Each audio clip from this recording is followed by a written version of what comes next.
How have you been holding up? How are things?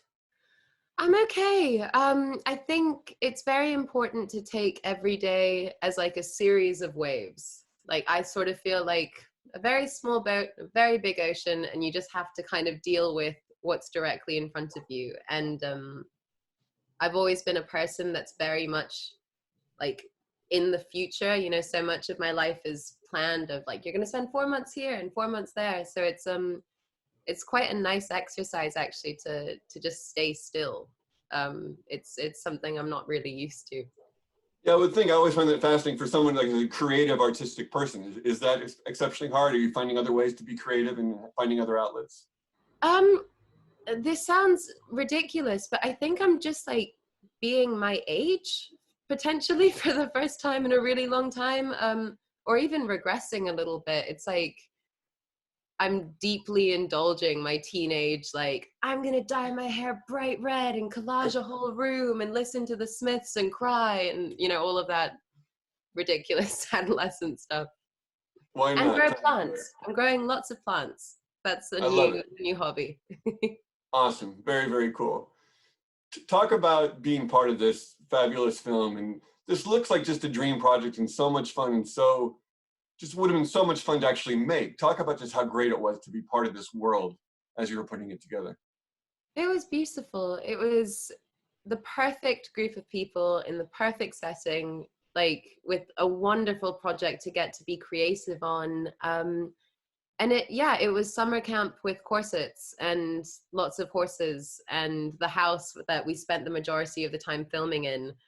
Like it almost sounds made up. We had lots of little lambs being born every day. So you just see like baby sheep everywhere.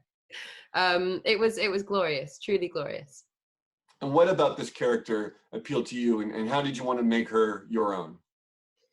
I was a big fan of the book, and I think something that the book affords you is because you're in her head and you're hearing her thoughts, you really understand her, and you understand that while she is a very good person, she doesn't sometimes have the best motivations for things. And it was very important to me to present Emma as sometimes unlikable as she is. I think it would have been a bit of a cop out to make her softer or more palatable in that way, because then you don't get the payoff of her growth at the end of the story. So yeah, I wanted the moments when Emma's being a brat to really have her be a brat.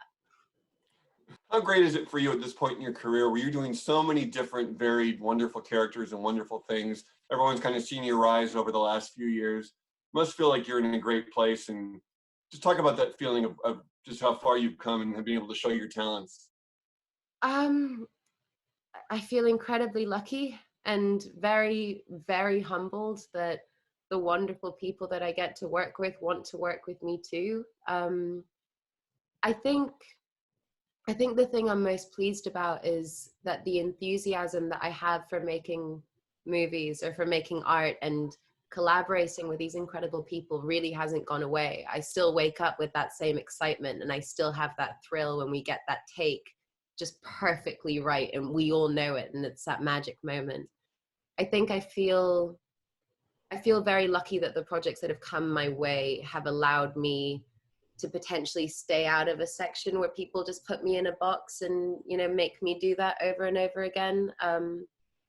I really appreciate being allowed to be chameleonic, and I hope I continue to be able to do that. Thank you for watching. If you want more extra, hit the subscribe button and the bell so you'll never miss a video.